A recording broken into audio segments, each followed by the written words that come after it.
Ito ngayon ang unang Lunes, ni Spokesperson Press Secretary Rose Beatrix Trixie Cruz Angeles para harapin at sagutin ang mga media sa press briefing ng Malacanang Press Corps o MPC ngayong July 4, 2022.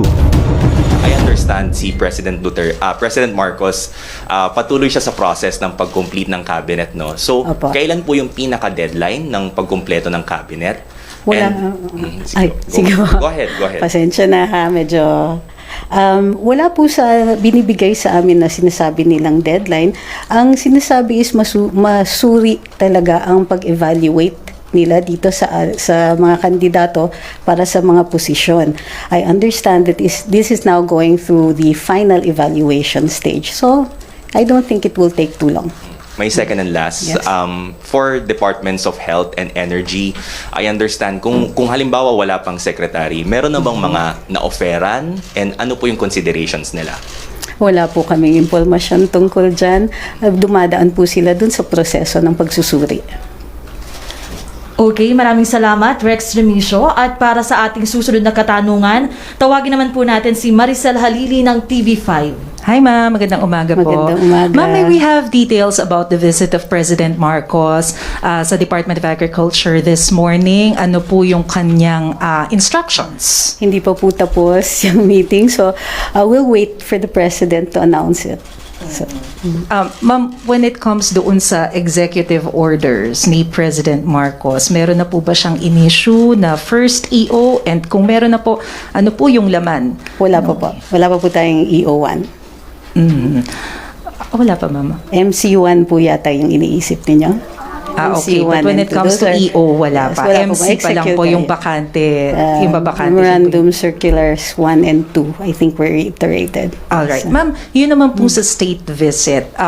What's the plan of President Marcos when it comes to state visits? Meron na po ba siyang nakaschedule? Is it true that he will be visiting China this week?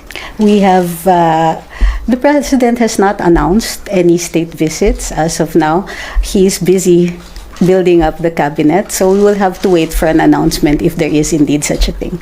Ma'am, how about po the invitation of U.S. President Biden? Let's wait for Malacanang to formally acknowledge it, and then they will probably make the announcement with regards to whether or not it's going to happen. But let's wait. Ma'am, sorry, last na lang po. Sure. Follow up lang po dun sa question ni Rex about appointee. Yes, Bakit po natatagalan yung pag-appoint, especially po sa Department of Health na secretary, considering that we're still in pandemic? Only that they have to evaluate it very well and fully. The President is quite aware. And in fact, one of the priorities is managing the effects of this pandemic.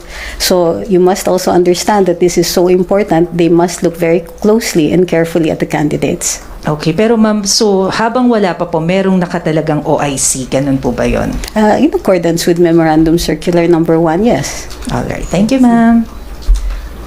Sec Trixie, for the next question, mula po kay Sam Medinilla ng Business Mirror. Babasahin ko na lang po. What will be the marching orders of President Marcos sa DA? Will he assign a spokesperson for agri-affairs or a new agri-sec? If yes, who will it be? I'm sorry, we cannot speculate on that right now as the President is still meeting with the officials as of this time. Okay, next question from Sam Medinilla, ma'am. Is President Marcos now considering any government austerity measure or revenue-generating policy to help address the country's debts? If yes, what are these measures? It's the economic team who is drawing up these plans and the policy proposals in accordance with the directive of the President. We'll wait for the economic team to make the announcement. And ma'am, last question po ni Sam Medinilla. When will President Marcos hold his first cabinet meeting? What are the expected issues to be discussed in the said meeting? Well, it will be in accordance. Well, we have no official announcement yet as to when the first cabinet meeting is going to be held. But the secretaries are given the opportunity, those who have already been appointed, to make the assessment. So these will all be taken into consideration. Okay, for our next question, ma'am, ito naman po si Ivan Mayrina of GMA. Good morning, Secretary. Hi, Dan. Good morning. On House Bill 7575, Senator Imee Marcos expressed disappointment and concern over the possible chilling effect on domestic and foreign investors of said veto. What does the palace have to say about this? Well, the palace merely says that the law has to be sharpened. We have to make anticipations of possible constitutional challenges on this one. It will cause further delays if the law is challenged and invalidated. So this is the best way to address the problems, the innate problems of the House bill, and it gives an opportunity for the legislature to make those corrections. So we understand their feelings of disappointment, but this is the stand of the president. Let's fix this now, so that we don't wait for it to be challenged later on. But should the deficiencies be addressed, do we have the president's commitment that he will sign it into law?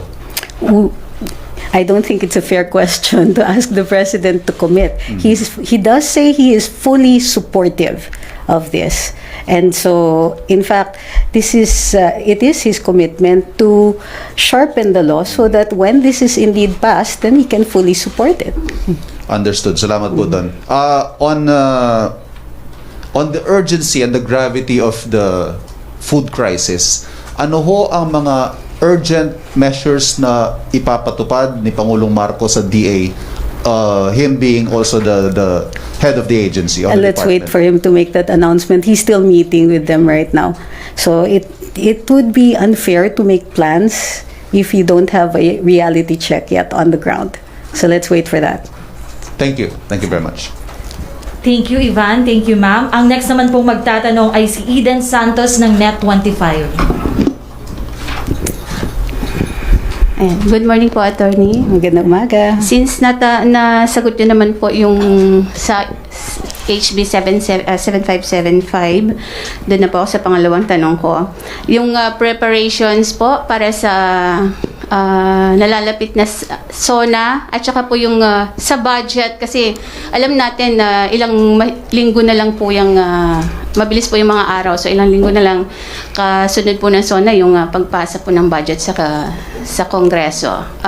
Nasimulan na po ba natin yung draft ng ating budget para sa under PBBM and yung pong mga measures na gagawin po natin for SONA? Well, in general, dun sa mga departamento, yung budget po ay drawn up already in accordance with the previous administration. So, dun sa iba na sumite na po sa DBM ang kanilang mga respective budgets. So, wala po kaming input masyado doon. Iintayin po natin yung susunod po na budget. Dun po yung may input talaga ang present administration. So na po, Attorney, ano po yung magiging security measures po? Kasi dun sa inauguration, medyo talagang napakaganda po ng setup. Pero yung mga media po parang hindi nabigyan ng pagkakataon to interview, syempre para malaman din yung mga plans and ano pa po ng ating PBBM, dahil sobrang parang na-isolate ba ang tawag doon? Ang layo nila dun sa pinaka-event. Well, thank you. Your comments are duly noted. Makakaabot po. We can't, of course, talk about any particulars with regard to security measures for obvious reasons. Pero interesting po yung tanong nyo. We'll get back to you on that one. It's good input. For my last question po, Attorney, yung pong sa appointments, talagang until now, maraming naghihintay sa DOE, DOH, na sinasabing talagang napakahalaga pong mga agencies nito, no? Sa DOH po ba, may mga information na lumulutang na nahihirapan ang si PBBM na pumili po dahil yung mga nominado, Secretary Duque, si dating Congresswoman Janet Garin, parang kasama po sila sa pinagpipilian? Well, ang sinasabi lang namin is dumadaan sa matinding pagsusuri. Wala tayong sinasabing nahihirapan or anything like that. But because these are important, precisely because these are very important positions, kailangan dumaan talaga sa butas ng karayom. Wala naman pong political pressure or mga parties na involved? Well, we will rely on the President's wisdom to choose the best people for the job. Thank you po. Maraming salamat, Eden. At next naman po nating magtatanong ay si Pia Gutierrez ng ABS-CBN. Hi ma'am, good afternoon. Ma'am, How is the president settling in with his new position? Could you tell us how the first few days of the presidency went? How is he settling in? Medyo mahirap yung tanong na yun. So far, he is upbeat. That's the observation that we have made. He's very encouraging. He attended today's flag ceremony, of course, as required. And he has been, how do you call this?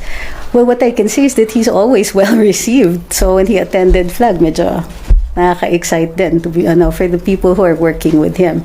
So far, that's what we can observe. Alright, ma'am. Ma'am, meron na po ba tayong balita on the living arrangements of the first family? Oh, for security reasons, we cannot really divulge that yet. We'll wait for the final announcement. We'll wait for them. Alright, ma'am. Nabanggit din po ni Ambassador Romualdez that the president has received an invitation from U.S. President Biden to visit the United States. Will the president accept this invitation? Let's wait for Malacanang to make the formal acknowledgement of the invitation. That's how it goes. Alright. Last na lang, ma'am. Ma'am, I know that there has been a previous statement, but could you give us details about how the inaugural dinner went? Kasi wala pa pong mga nabigay na mga details, no?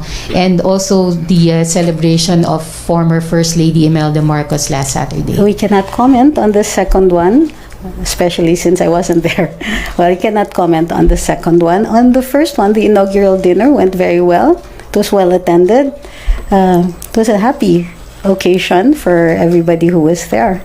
And that's pretty much it. I think the other details have already reached the press. The dinner was solemn. The whole inaugural was solemn, simple, and traditional. So aside from the how do you call this? The usual. I'm trying to find the right adjective for this one. It was generally a joyful but simple and traditional occasion. So that's the best way I can describe it right now. I remember si President Duterte before had a policy on social events in Malacanang, like dapat daw yung sa kanya yung policy niya na one rice, one viand, one soup, and he tried to siguro to follow that. Pero what will be the policy of Malacanang pagdating po dito sa mga social events? Kasi I'm asking this kasi over the weekend may mga kumalat po ng mga videos, mga pictures on the celebration of the former First Lady, and then understandably there have been concerns that there will be lavish parties again in Malacanang. We acknowledge those concerns. There's no policy yet in place, and that's all that we can really say about it. It was a family affair, and so I don't know if a policy will be born out of this one, but we certainly will note that observation. Thank you very much, ma'am. Ma'am, may isang follow-up lang pong question si Katrina Domingo of ABS-CBN News Online. Good morning, Secretary. Secretary, may we know how much was spent for the inauguration of the President? I'll wait for the final figures. We don't really have it yet right now. Ma'am, just another follow-up question. The President earlier said that he will not be appointing a spokesperson, Yes, and that because he'd rather face the media himself. May we Yes. know how often we get to speak with the President and ask him questions directly? That will be up to him. I think it will be in relation to whether there is a pressing issue that he would like to bring to the media directly. So that it will be on those occasions. We cannot say yet if it's going to be a monthly thing or anything with that kind of regularity. It will really depend on the situation. Thank you. You're welcome. Okay, thank you, Katrina. Ang susunod po nating magtatanong ay si Evelyn Quiroz ng Filipino Mirror. At ang susunod naman po sa kanya ay si Creseline Catarong ng SMNI News. Yes, good morning po, Secretary Creseline Catarong from SMNI News. Inirekomenda po ng DOH na ituloy-tuloy po yung umiiral ng COVID-19 alert level system po. Ano po yung tugon ng Malacanang dito? Status quo tayo ngayon. So, yun lang po yung tugon natin. We just continue with the current operational setup, and then we will see what the recommendation of the new DOH Secretary will be. Yung sa panawagan po, Secretary, yung na-retain po yung IATF EID. Yung IATF po. Yes po. Ano po? Ano po yung plano ng Marcos administration patungkol po sa dito po sa IATF EID? May panawagan po na i-retain po ito. Sa ngayon kasi, what we're doing is everything is status quo. So we will also have to wait for the next Secretary of Health to make a policy recommendation on that. Attorney, ano po yung napag-usapan sa naging pulong po kamakailan ni na Pangulong Marcos po at ng Chinese Vice President po? We're waiting for the announcement from Malacanang, right? Mostly it was a congratulatory meeting. So that was the occasion of the inaugural. Beyond that, we will have to wait for additional information that the President will possibly convey. Thank you po. Thank you, Cresseline. Ang susunod naman pong magtatanong ay si Rose Navenario ng Hataw.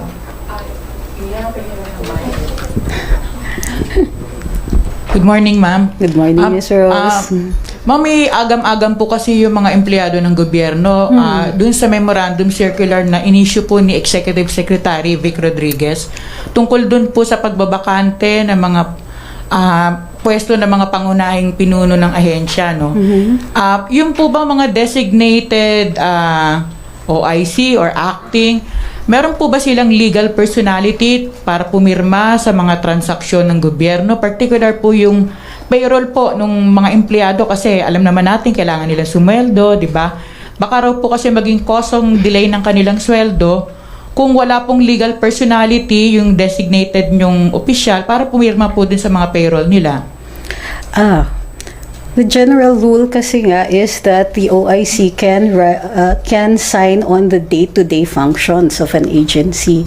So I don't think na magkakaroon ng problema dito sa what we call the transition period. So Kasama po ba yun sa sa assurance nyo na wala pong magiging problema sa Commission on Audit? Yung ganong sistema po kasi syempre ang pagkakaalam po nila ay walang legal personality nga po yung mga acting, yung OIC kasi payroll po itong pinag-uusapan. Well, in accordance with MC1, this will be legal. Because there is a directive. If the agency is following the directive under the memorandum circular, then the COA observation will have to take that also into consideration. Particular po sa finances po. Well, in the day-to-day functions, because that is the point of having an OIC. So, another topic, ma'am. Ma'am, ano po yung pwedeng paki-elaborate po yung sinabi nyo kahapon na yung i-issue nyo po mga statement may kaugnayan lang po sa interest ng publiko or public welfare or kasi po yung tanong namin kahapon tungkol dun sa birthday party ni dating First Lady. I think the question was in relation to two things, the birthday party and the greetings that appeared on a billboard. I understand. So the response of the office was that we don't comment on those things. We comment on official policy, on the issuances of the president, on the statements of the president, and so on. So since first of all, the billboard doesn't appear to be public nor put up by any government agency, then there's no comment coming from us. Ma'am, may assurance po ba kayo na yung mga family affair na parties ng Pamilya Marcos ay sa Malacanang po ay hindi magmumula po sa pondo ng bayan yung gugugulin doon? We assure you that the president will adhere to law. And so that is the presumption. The president has made no directive in excess of anything that is written in the law. Okay, thank you, ma'am. Ma'am, ang susunod naman pong katanungan ay mula kay Alexis Romero ng PhilStar. For Secretary Angeles, what is Malacanang's take on the suspicious deaths of high-profile inmates in Bilibid? What are the President's directives on this? We'll wait for the Secretary of Justice to make the evaluation on that one and his recommendation. Opo, ang susunod naman pong magtatanong ay si Heidi Sampang ng DZAS. Magandang araw po, Secretary. Meron po ulit final na bill sa Kamara tungkol po sa Absolute Divorce Bill. Ano po ang posisyon dito ng Pangulo or ng Palasyo? Since ito ay simpleng pagfa-file pa lang and therefore first reading pa lang, wala pa po tayong komento doon. Ang susunod naman pong magtatanong ay si Christina Maralit ng Manila Times. Hi, ma'am. Good morning po. Ma'am, my first question is, recently opposition leaders, including Senator Risa Ontiveros and detained former Senator Leila de Lima, called on President Marcos to restore the Philippines' membership to the International Criminal Court, to show the good faith that the Philippines is one in strengthening human rights. What's the take of the President on this? Gagawin po ba niyo ito or at least consider it? Those comments, as in any comment that is in the exercise of the freedom of speech, are also duly noted. But we'll wait for the formal policy to be articulated by the President. Okay, ma'am. Second question and follow-up. In relation to that po, an alliance of lawyers and legal practitioners and students are also calling for a review of the war against illegal drugs initiated by the previous administration. What is the President's stand on this? We will have to articulate that later on when we have a directive from the President. Thank you, ma'am. Ang susunod naman pong magtatanong, ma'am, ay si Celerina Monte ng NHK. Good morning, ma'am. I just want to follow up and rephrase some of the questions raised earlier regarding the supposed president's visits abroad. So far, which country or among the heads of state, sino na po yung nag-invite kay PBBM? And if ever could the president would have his first state or official visit, and when could it take place? Most of that is speculation. We will have to wait first for the acknowledgement, the formal acknowledgement of these invitations, because these are state matters, state functions. We wait for the formal acknowledgement, and then the President will indicate whether or not he's accepting the invitation. So the rest, everything is speculative. Okay, since I can't answer fully on that particular questions, I just want to follow up on the bill that the President vetoed regarding the creation of this Bulacan Economic Zone, Airport Economic Zone.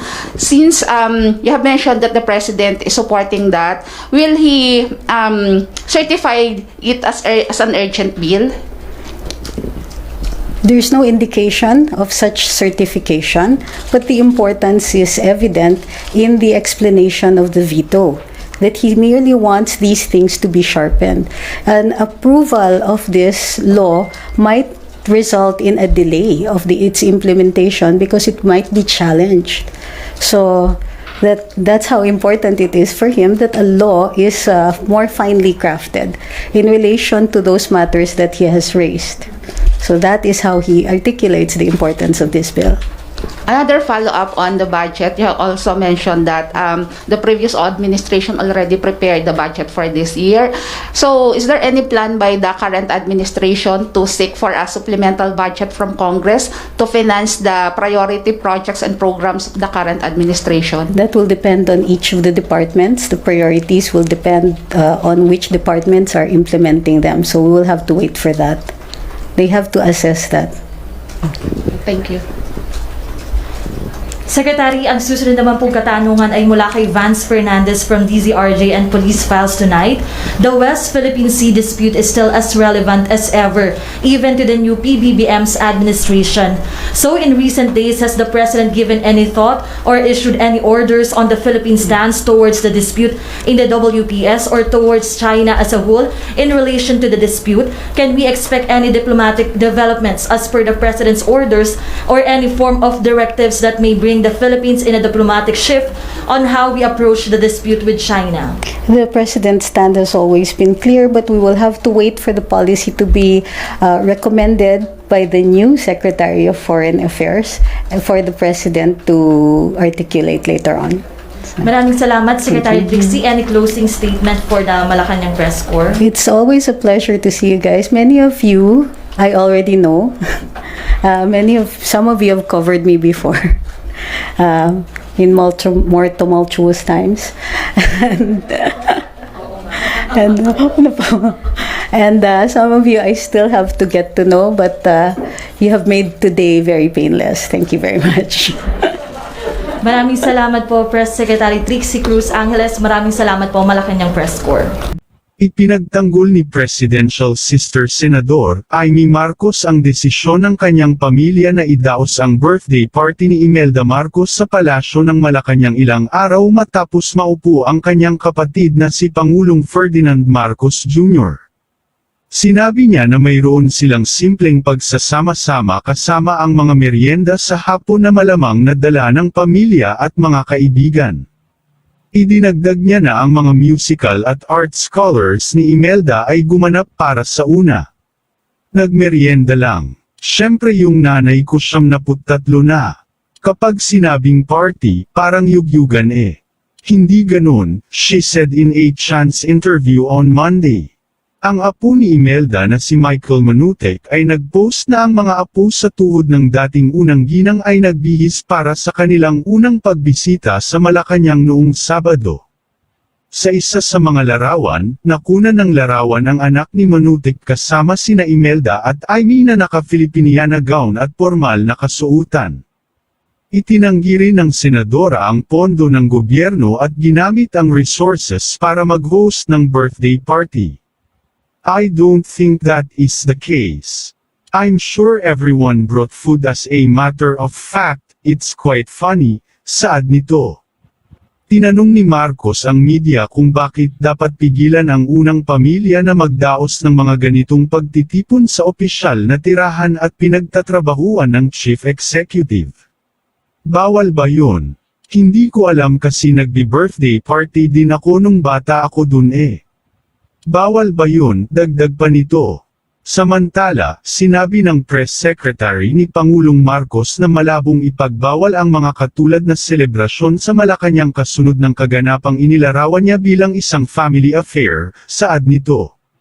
Tinanong si Trixie Cruz Angeles kung may katiyakan ang bagong administrasyon na hindi gagamit ng pondo ng publiko ang unang pamilya para sa mga partido sa loob ng Malacanang. Sagot nito, we assure you that the President will adhere to law, so that is the presumption. The President has made no directive in excess of anything that is written in the law.